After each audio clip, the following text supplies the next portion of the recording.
हरे कृष्ण कृष्ण कृष्ण हरे हरे, हरे राम राम राम हरे हरे। हरि ओम तत्सत। श्री रामचरितमानस। ओम नमः नारायणाय। जय श्री राम जी की जय हो। अयोध्या कांड।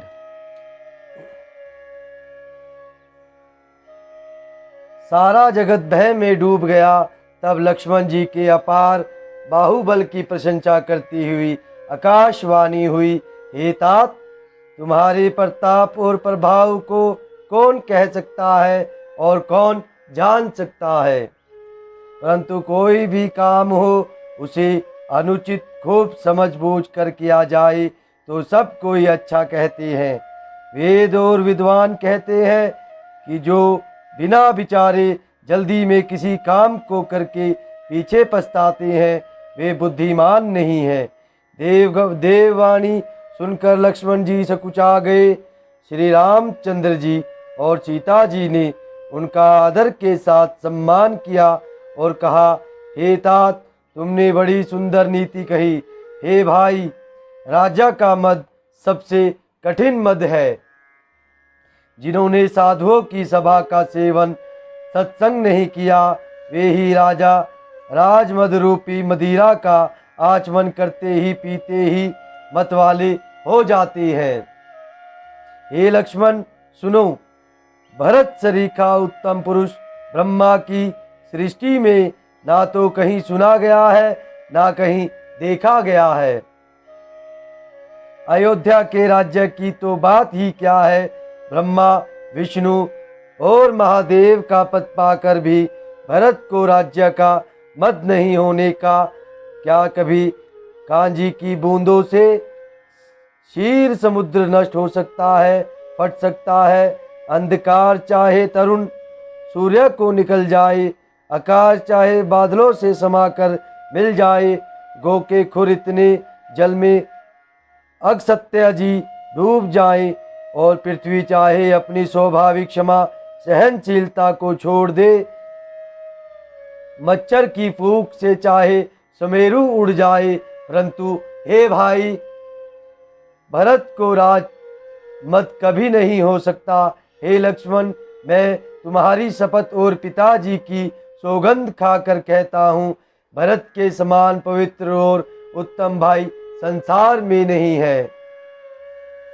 हे तात, गुण रूपी दूध और अवगुण रूपी जल को मिलाकर विधाता इस दृश्य प्रपंच जगत को रचता है, परंतु भरत ने सूर्यवंश रूपी तालाब में हंस रूप जन्म लेकर गुण और दोष का विभाग कर दिया, दोनों को अलग अलग कर दिया। गुण रूपी दूध को ग्रहण कर और अवगुण रूपी जल को त्याग कर भरत ने अपने यश से जगत में उजियाला कर दिया है। भरत जी के गुण, शील और स्वभाव को कहते कहते श्री रघुनाथ जी प्रेम समुद्र में मगन हो गए। श्री रामचंद्र जी की वाणी सुनकर और भरत जी पर उनका प्रेम देखकर समस्त देवता उनकी सराहना करने लगे और कहने लगे कि श्री रामचंद्र जी के समान कृपा के धान प्रभु और कौन है।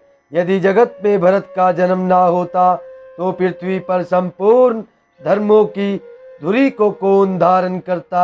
हे रघुनाथ जी, कविकुल के लिए अगम, उनकी कल्पना से अतीत भरत जी के गुणों की कथा आपके सिवा और कौन जान सकता है।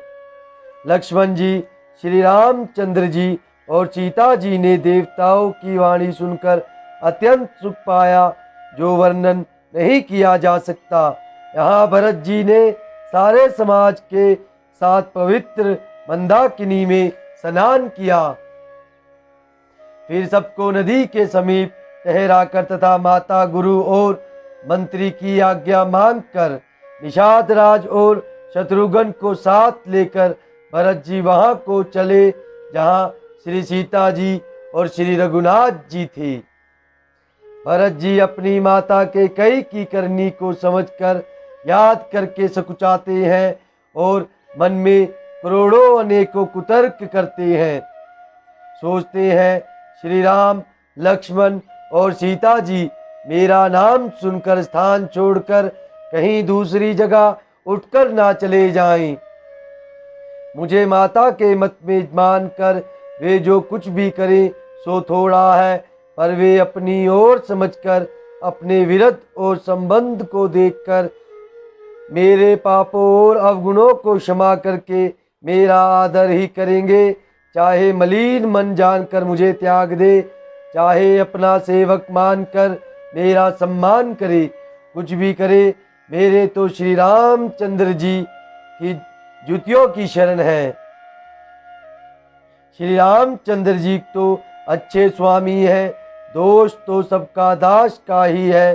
जगत में यश के पात्र जो तो चातक और मछली ही है, जो अपने नेम और प्रेम को सदा नया बनाए रखने में निपुण है।